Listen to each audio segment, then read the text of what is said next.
నమస్తే, నా పేరు బాలకృష్ణ. క్యూటీవీ న్యూస్కి స్వాగతం. ఈరోజు వార్తల్లోని ముఖ్యాంశాలు.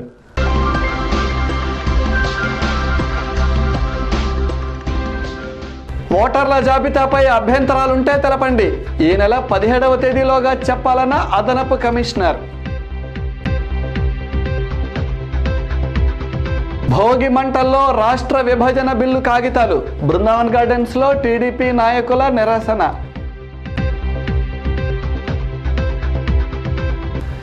కాంగ్రెస్ పార్టీకి రాష్ట్రానికి చెన్నారెడ్డి సేవలు చిరస్మరణీయం. రాష్ట్ర మంత్రి కన్నా లక్ష్మీనారాయణ.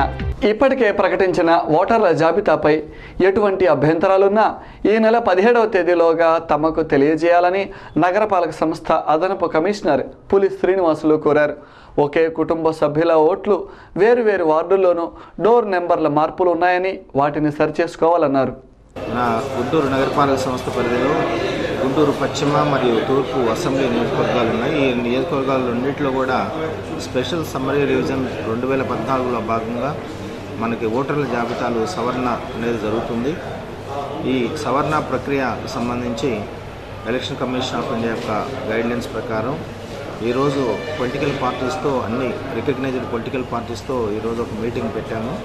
ఈ మీటింగ్ యొక్క సారాంశం ఏంటంటే, మనకి 2 నియోజకవర్గాల్లో సంబంధించినటువంటి ఓటర్ల జాబితాలో కొంచెం డోర్ నెంబర్ సిస్టమ్ అనేది కరెక్ట్గా లేనందువలన ఒక ఫ్యామిలీకి సంబంధించినటువంటి ఓటర్సు 2-3 పోలింగ్ స్టేషన్స్లో కూడా విస్తరించడం జరిగింది. దాన్ని మనం కరెక్ట్ చేసుకునేదానికి పొలిటికల్ పార్టీస్ యొక్క సలహాలు సూచనలు తీసుకోవడానికి మీటింగ్ యొక్క ఉద్దేశం. అదే మాదిరిగా చనిపోయినటువంటి వాళ్ళు ఓటర్ లిస్టులో ఉండకూడదు కాబట్టి దాన్ని మేము రూల్ 21A కింద సుమోటో డిలీషన్ కూడా చేస్తున్నాము అని వారికి తెలియజేయడానికి కూడా ఉద్దేశించబడింది. అట్లాగే తర్వాత కొంతమంది ఏంటంటే పోలింగ్ స్టేషన్లో ఎక్కడో ఓటు ఉంటుంది, బట్ ఇల్లు మారినందువల్ల కొత్త ప్లేస్లో కూడా ఓటు పెట్టుకుంటున్నారు. బట్ అలా పెట్టుకోకూడదు. యాక్చువల్గా ఒకే కాన్సెన్స్ ప్రజలైతే వాళ్ళు ఏంటంటే ఆ ఓటును బదలాయించుకోవడానికి ఫామ్ 8A అప్లై చేసుకోవాలి. అది ఇంకా మనకు అప్లై చేసుకునే దానికి టైం లేదు కాబట్టి ఇప్పుడు మనం ఏం చేయలేము. కాకపోతే మనకి ఎలక్షన్ కమిషన్ ఆఫ్ ఇండియా వాళ్ళు మనకి ఇప్పుడు సుమోటో కరెక్షన్స్ కింద ఇవి టేకప్ చేయమని చెప్పేసి మాకు ఆదేశించారు. ఈ విషయం కూడా పొలిటికల్ పార్టీస్కి తెలియజేసి వారి యొక్క కన్సెంట్ కూడా తీసుకొని దాని యొక్క మేరకు మేము ముందడుగు వేయాలని చెప్పేసి ఈ మీటింగ్ ఏర్పాటు చేసుకోవడం జరిగింది. అయితే ఇప్పుడు మా బిఎల్ఓస్ అందరూ కూడా ఈ 2 కాన్ఫరెన్స్ పద్ధతిలో ఇంటింటికి ఎవరైతే క్లెయిమ్స్ పెట్టారో అవన్నీ కూడా విచారణ చేస్తున్నారు. ఈ విచారణకు లాస్ట్ గడువు 17వ తేదీ కాబట్టి ఈ లోపు ఎవరైనా క్లెయిమ్ దాఖలు చేసి ఇంకా విచారణకు రాలేదు అనుకుంటే మాత్రం డైరెక్ట్గా కమిషనర్ గారికి కానీ లేకపోతే నాకు అడిషనల్ కమిషనర్ కానీ కాంటాక్ట్ చేసి, అంటే వెస్ట్ పరిధిలో అయితే పశ్చిమ అసెంబ్లీ నియోజకవర్గంలో అయితే నాకు, అట్లాగే ఈస్ట్ పరిధిలో అయితే కమిషనర్ గారికి కూడా కాంటాక్ట్ చేసి తెలియజేయాలి. రాష్ట్రం సమైక్యంగా ఉన్నప్పుడే తెలంగాణ ప్రాంతం వారు ఉగ్రవాదుల్లా వ్యవహరిస్తున్నారని టీడీపీ నాయకులు మన్నవ సుబ్బారావు మండిపడ్డారు. సీఎంపై బాంబులు వేస్తాం, హెలికాప్టర్ పేల్చేస్తాం అనటం దారుణమన్నారు. ఇప్పటికైనా జైపాల్ రెడ్డితో సహా తెలంగాణ నాయకులంతా ఒళ్ళు దగ్గర పెట్టుకుని మాట్లాడాలని ఆయన హెచ్చరించారు.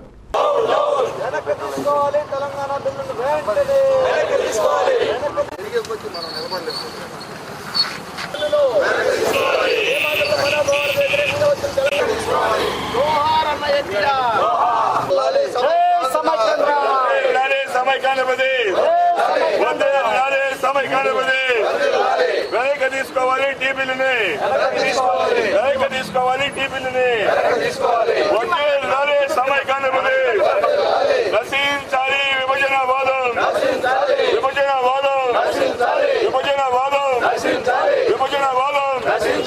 ఏర్పాటువాదం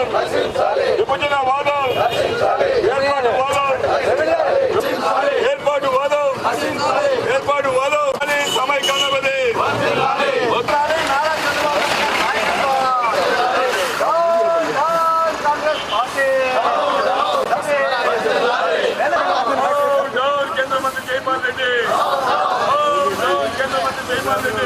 ఈ రాష్ట్రం సమైక్యంగా ఉండగానే తెలంగాణ వాదులు ఉగ్రవాదుల్లాగా వ్యవహరిస్తూ ఉన్నారు.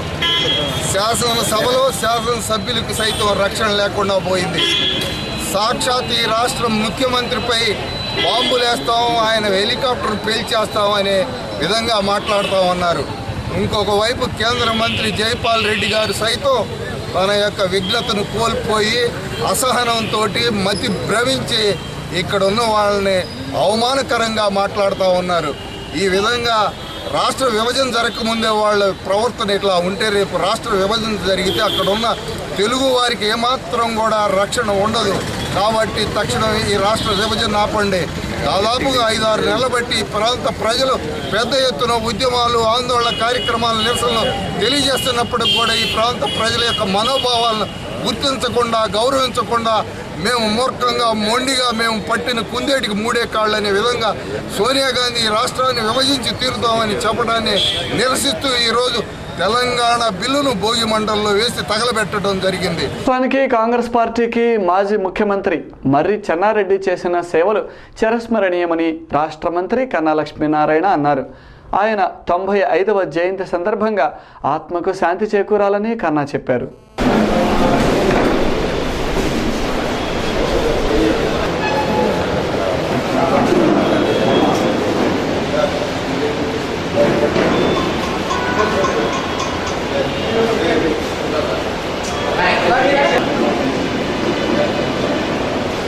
దివంగత మాజీ ముఖ్యమంత్రి మర్రి చెన్నారెడ్డి గారి 95వ జయంతి సందర్భంగా మరి కాంగ్రెస్ ఆఫీసులో ఆయనకి నివాళులు అర్పించడం జరిగింది. ఆయన చేసినటువంటి సేవ ఈ రాష్ట్ర కాంగ్రెస్ పార్టీకి, రాష్ట్రానికి ఒక మంచి నాయకుడిగా, మంచి అడ్మినిస్ట్రేటర్గా, కాంగ్రెస్ పార్టీలో పట్టుత్వం ఉన్నటువంటి మంచి నాయకుడిగా ఉన్నటువంటి మర్రి చెన్నారెడ్డి గారి ఆత్మకు శాంతి చేకూరాలని చెప్పేసి అందరం కూడా ప్రార్థన. కేంద్ర మంత్రి జైపాల్ రెడ్డి సీమాంధ్ర సమైక్య ఉద్యమ నాయకులను సుంఠలు అని వ్యాఖ్యానించడంతో ఈ ప్రాంతంలోని నేతలంతా తీవ్ర ఆగ్రహం వ్యక్తం చేశారు. కలిసి ఉందామని పోరాడేవారు సుంఠలు ఎలా అవుతారని సమైక్యాంధ్ర పరిరక్షణ సమితి కన్వీనర్ ఎండి హిదాయత్ మండిపడ్డారు. జై సమైక్యాంధ్ర, ఖండించండి జైపాల్ రెడ్డి వ్యాఖ్యలను, ఖండించండి జైపాల్ రెడ్డి వ్యాఖ్యలను, జైపాల్ రెడ్డి వ్యాఖ్యలను, జైపాల్ రెడ్డి వ్యాఖ్యలను. Down down down down. కేంద్ర మంత్రి జైపాల్ రెడ్డి సీమాంధ్ర నేతలను ఉద్దేశించి చాలా హీనమైనటువంటి పదజాలంతో విమర్శించడం, అవమానపరచడం, మొత్తం సీమాంధ్ర ప్రజల్ని అవమానపరచడంగా మేము భావిస్తున్నాం. దేశానికి మంత్రిగా ఉన్నటువంటి వ్యక్తి విఘ్నతమర్చి సంస్కారహీనత్వంగా ఒక ప్రాంత ప్రజలను మొత్తాన్ని అవమానించడం చూస్తుంటే ఆయన చాలా హీనమైనటువంటి పదజాలాన్ని వాడుతున్నారు. ఆయన తెలంగాణ ముఖ్యమంత్రి పదవి కోసం పాకులాడుతున్నాడనే విషయం దీనివల్ల మనకు అర్థమవుతుంది. అందుకే మేము రాష్ట్ర ప్రభుత్వాన్ని, కేంద్ర ప్రభుత్వాన్ని డిమాండ్ చేస్తున్నాం. ఇటువంటి వ్యక్తులు ప్రభుత్వంలో పదవుల్లో ఉండటం చాలా శోచనీయం.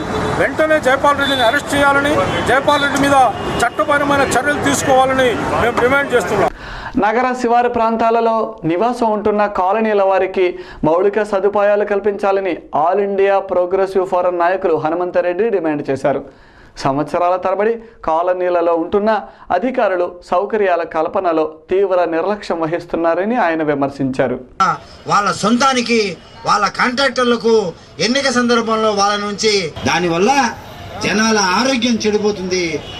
అనేక రకాలైన ఏ దురలవాట్లకు లోను కాకుండా బుద్ధి తెచ్చుకొని మెలగాల అని చెప్పి వాళ్ళని నేను హెచ్చరిస్తున్నాను. ప్రగతి నగర్లోను, సిఆర్ నగర్లోను కొన్ని దశాబ్దాల క్రితము మా నివాసాలు ఏర్పాటు చేసుకొని ఉన్నా మాకు ఓట్లు హక్కులు లాంటివన్నీ కూడా కల్పించినా కూడా వాళ్ళకు అవసరాలకు, వాళ్ళ అధికారాలు ఎక్కడానికి, వాళ్ళ కుర్చీల మీద కొనసాగడానికి, లేని వాళ్ళు కుర్చీలను సంపాదించుకోవడానికి మాత్రమే ఉపయోగపడతాయని ఈ అధికారులు, పాలకులు అనుకుంటున్నారు.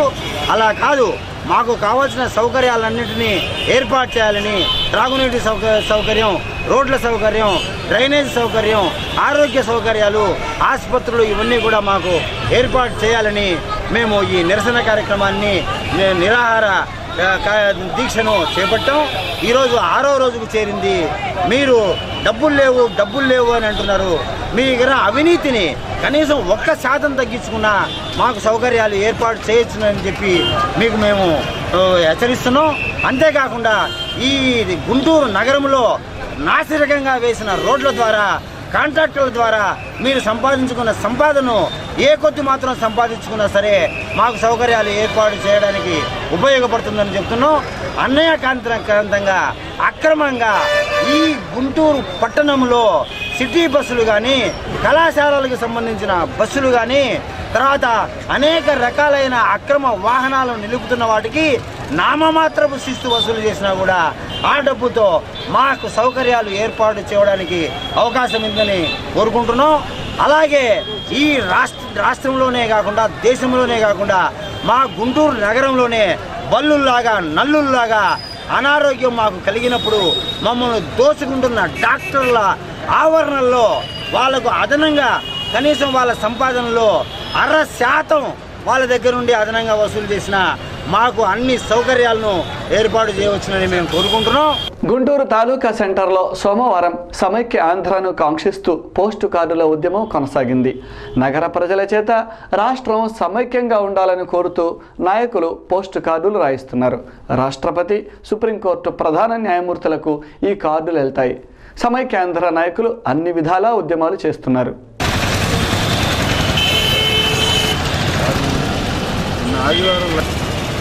వద్దిల్లాలి సమైక్యాంధ్ర, వద్దిల్లాలి సమైక్యాంధ్ర ఉద్యమాన్ని జయప్రదం చేయాలి. పోస్ట్ కార్డు ఉద్యమాన్ని